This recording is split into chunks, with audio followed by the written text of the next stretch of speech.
The transport ship Stardancer hummed quietly as it approached the massive Kryllian mothership orbiting Jupiter. The human delegation of 5 women sat nervously in the passenger bay. Their mission was unprecedented. First contact dinner with the mysterious Kryllian Empire. Lieutenant Kathy Miller adjusted her formal uniform and looked at her team. All female per Kryllian request. The aliens had been clear they only dealt with what they called the true decision-makers of any species, Amy Wu science. Officer checked her translator device one final time. This technology was essential tonight. Tina Roberts, security specialist, kept her hand close to where her sidearm would normally be, but protocol demanded they arrive unarmed. Dr. Olivia Green, xenobiologist, reviewed her notes on Kryllian biology. The little they knew was fascinating. Apex predators with translucent exoskeletons and 4 arms standing nearly 7 feet tall. Susan Baker, diplomat and team leader, took a deep breath. Even with her 20 years of international negotiation experience, nothing prepared her for tonight. The Stardancer docked with a soft thud. A voice came over the intercom. Human delegation, prepare for boarding. The airlock cycled and opened, revealing a corridor bathed in purple light. The atmosphere inside was thicker than Earth standard but breathable. A Kryllian female named Zixtala waited at the end of the corridor. Her exoskeleton gleamed under the lights. Her 4 arms adorned with ceremonial markings. Her height was intimidating, but her posture seemed deliberately non-threatening. Welcome humans, she said through her translator. We are honored by your presence. The Grand Matriarch awaits. The humans followed Zixtala through winding corridors. Every surface was covered with intricate patterns that seemed to shift when not directly observed. We have prepared traditional welcoming feast. Zixtala explained. Food is sacred connection between species. The dining hall was enormous, with a circular table in the center. 7 Kryllian females waited, including the Grand Matriarch, immediately identifiable by her elaborate head crest and multiple ceremonial scars. Susan stepped forward. We are honored by your invitation. Grand Matriarch. The Grand Matriarch clicked her mandibles. Earth females, we have observed your species with great interest. You are unusual among bipeds. You grow your young inside your bodies like us. Olivia noted this information carefully. The Kryllians were viviparous. This confirmed her theory. The Grand Matriarch continued. Please sit. Food will reveal truth between us. The human delegation sat alternating with the Kryllians. The table held various dishes, some recognizably Earth foods, others completely alien. Amy whispered to Susan. The translator says these are safe for human consumption, but be careful. The Grand Matriarch raised a goblet filled with blue liquid. In our culture, eating together means absolute trust. You are safe here. No Kryllian would harm one who shares their table. As they began eating, conversation flowed slowly at first, then more naturally. The Kryllians asked about Earth culture, particularly interested in human family structures and leadership methods. Why does your species allow males leadership roles? Asked Vex Mora, the Kryllian military commander. They are smaller and weaker, are they not? Kathy answered carefully. Our species values different strengths. Physical size is just one measure. The Grand Matriarch made a sound the translator interpreted as thoughtful. In our species, males are treasured but protected. They lack the strength for leadership and warfare. During the 3rd course, tensions rose when Susan mentioned Earth military capabilities. Vex Mora suddenly stiffened. You should know. Humans that 17 cycles ago, another species visited us with talk of friendship. They later attacked our nursery worlds. The room temperature seemed to drop. Tina spoke up. We have no such intentions, Commander. We seek genuine alliance. The Grand Matriarch studied them with compound eyes that reflected the humans back at themselves. We believe you, but there is final test. Servers brought in a covered dish, placing it before Susan. When uncovered, it revealed what appeared to be a still-moving creature with multiple limbs, our highest delicacy. The Grand Matriarch explained. Consuming living prey honors its sacrifice. Susan hesitated, looking at Olivia, who subtly nodded that it was safe for humans. Without flinching, Susan took the first bite. The taste was unexpectedly sweet. The creature stopped moving. The Krylians made sounds of approval. The Grand Matriarch raised all 4 arms. The test is passed. Human females have the courage of predators and the wisdom of diplomats. We will sign the treaty. The Harvester fleet emerged from hyperspace at the edge of the solar system. Their ships, black, angular, and predatory, numbered in the hundreds. The largest was shaped like a vast claw stretching nearly 5 miles from end to end. Long-range scanners detected them immediately. Alert sirens wailed across Earth and throughout the Allied fleet. Susan watched as Krylian warriors moved to battle stations, their translucent exoskeletons now covered with combat armor. Their movements precise and practiced. The Grand Matriarch stood tall, issuing commands in her native language. The translator converted her words. We have faced these devourers before. They believe all other life exists to feed them. They will learn otherwise today. Kathy Now, Fleet Admiral of Earth Forces, coordinated with Vex Mora, organizing the combined fleet into attack formations. The smaller human vessels would use their speed and maneuverability, while Krylian warships provided heavy firepower. The first wave of Harvester Scout ships approached Mars, their sensors probing ahead. Automated defense platforms around the red planet activated firing salvos of energy weapons. Some Harvester ships exploded while others returned fire. Amy monitored communications from her station at Lunar Command. The pheromone disruptors are working. The Harvester fleet command structure is showing signs of confusion. Tina nodded good. They expected an easy harvest, not an organized defense. The main Harvester fleet accelerated toward Earth. The massive claw ship led the formation. Smaller vessels spread out in attack patterns. The Grand Matriarch raised all 4 arms, signaling the Allied fleet. Begin primary defense protocol. Krylian warships moved forward, their weapons charging human. Vessels darted between them, forming the patterns they had practiced for months. The space between Earth and Mars became a battlefield. Energy weapons flashed. Ships maneuvered in 3 dimensions. The first Krylian cruiser exploded as multiple Harvester beams converged on its position. 3 human fighters were caught in the blast. Susan watched the tactical displays, her heart pounding. They had expected losses, but the reality was still painful. The Harvester advance continued relentless. Despite the Allied defense, 20 Harvester ships broke through, heading directly for Earth.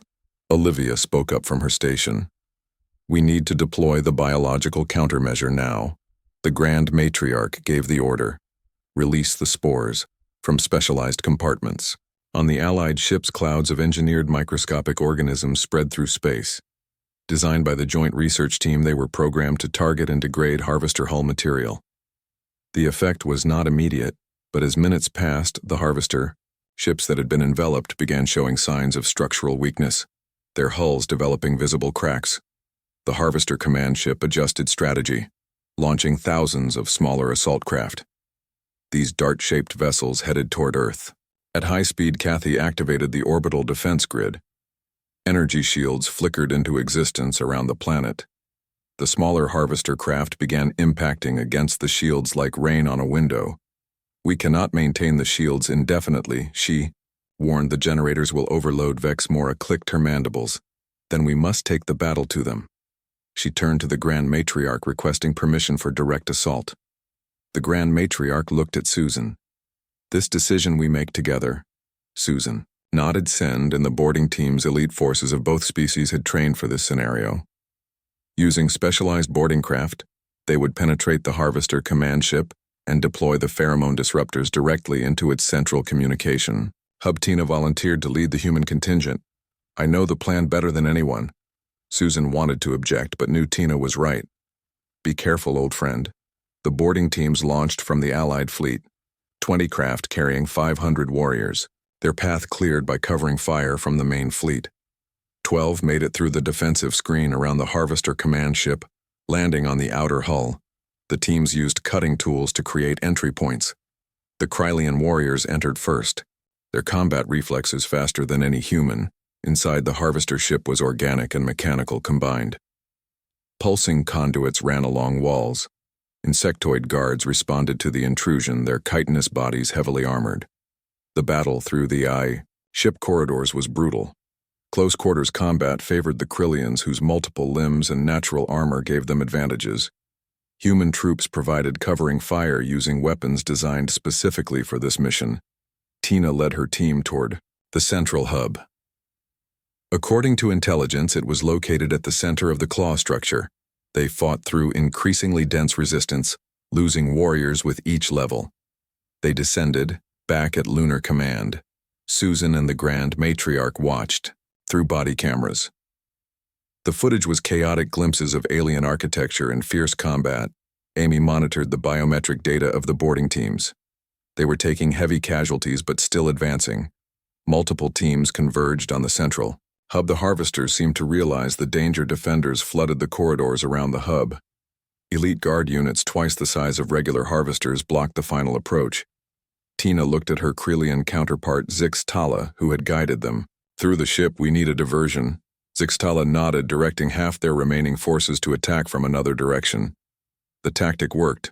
Drawing defenders away, Tina led the final push to the hub, a massive chamber filled with pulsing organic technology. At its center hung a structure resembling a brain surrounded by pheromone emitters. Set the disruptors, Tina ordered. We have 4 minutes to evacuate. The meal continued for hours with increasing warmth.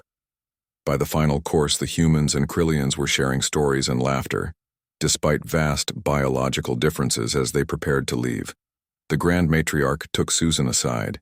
Your species is young but promising. We rarely find others worthy of alliance. You have earned our respect today. When the human delegation returned to their ship, Kathy looked at Susan. That was incredible. They respected you because you showed no fear. Susan smiled. I was terrified. But sometimes diplomacy means eating the scariest thing on your plate. 6 months later, the human delegation found themselves back on Earth at the newly established Krillian Embassy in Montana. The location had been chosen for its isolation and vast open spaces, which reminded the Krillians of their home worlds. Susan, now ambassador to the Krillian Empire, sat across from the Grand Matriarch in her private chambers. This meeting was unofficial but perhaps more important than any formal negotiation. The Grand Matriarch seemed troubled. Ambassador Baker, we must speak of grave matters. Our long-range scouts have detected harvester ships moving toward your solar system. Susan felt cold dread.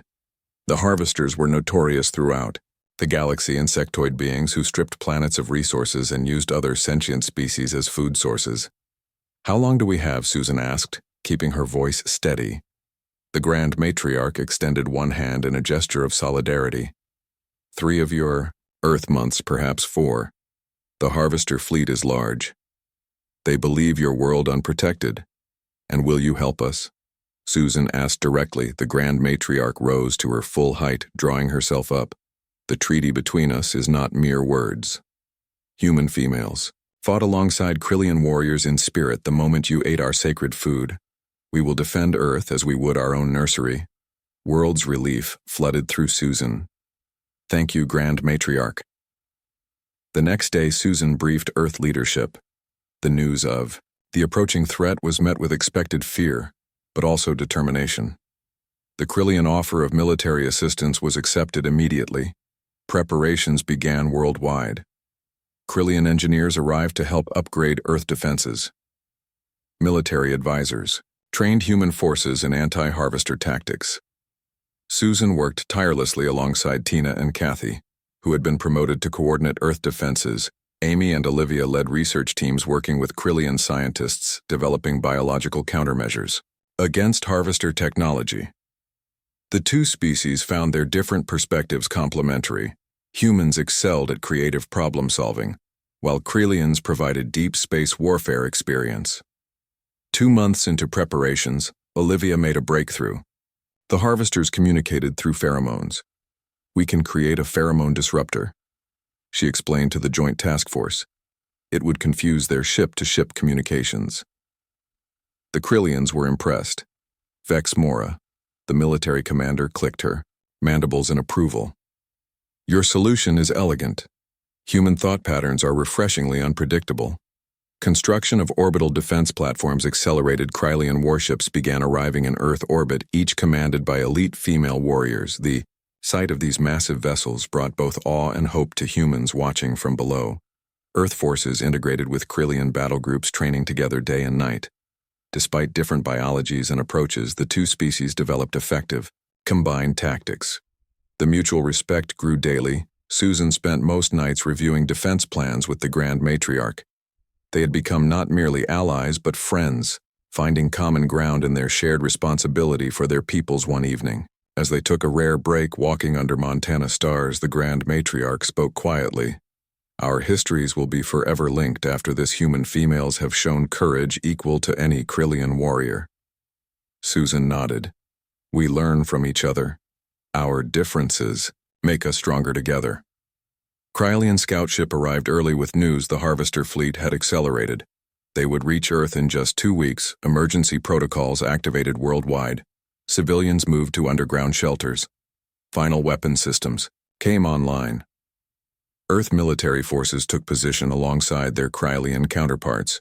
In orbit, 50 Krillian warships formed defensive patterns, their hulls gleaming under sunlight. A fleet of smaller human vessels moved between them. Fast attack. Craft designed with Krillian assistance on the Lunar Command Center. Susan stood with the Grand Matriarch watching tactical displays. Earth glowed blue and fragile below them. The Grand Matriarch placed one hand on Susan's shoulder. In all our history, we have only twice found species worthy of true alliance. You are the second. Susan nodded, understanding the honor. We stand together. The team placed disruptors around the brain structure. Harvester reinforcements poured into the chamber.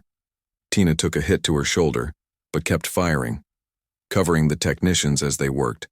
Final disruptor in place. The team began retreating, but the exit routes were blocked. Zixtala pointed to maintenance shafts. There is another way. The surviving members of the team followed, crawling through narrow passages designed for Harvester maintenance drones. The disruptors activated behind them, sending waves of conflicting pheromone signals throughout the ship. From Lunar Command, Susan watched as the Harvester fleet began behaving erratically. Ships stopped responding to commands. Some fired on their own allies. Others simply drifted. The plan is working, Amy reported. The command structure is collapsing. But at what cost? Susan thought the boarding teams had not reported success in evacuation. A single craft launched from the command ship heading toward the Allied fleet.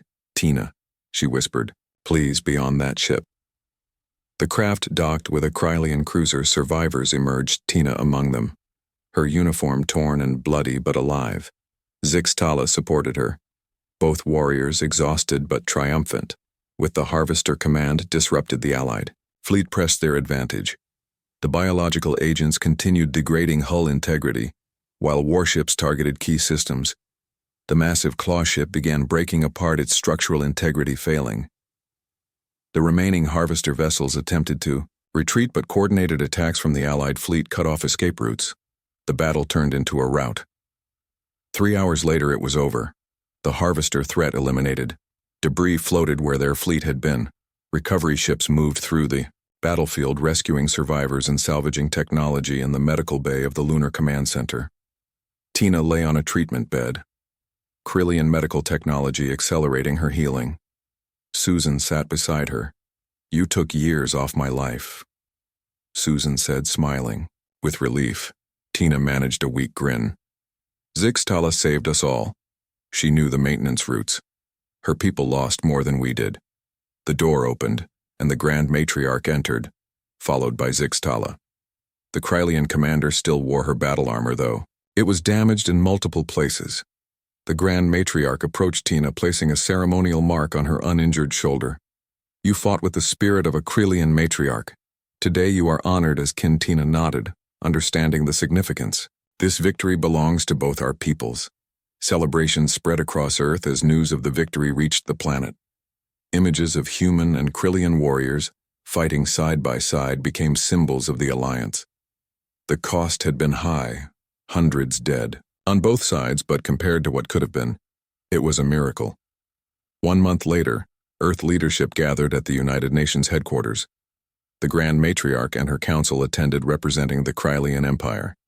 The purpose was to formalize the alliance beyond the emergency treaty. Susan, now wearing the insignia of Earth Ambassador General, stood at the podium. Today we recognize not just the victory over the harvesters, but the birth of something unprecedented. Two species from different worlds finding common cause and friendship, the Grand Matriarch joined her. Both our histories speak of isolation and suspicion of other life forms. Today we write a new chapter. Together we are stronger than alone. Our differences complement each other. Our shared values unite us.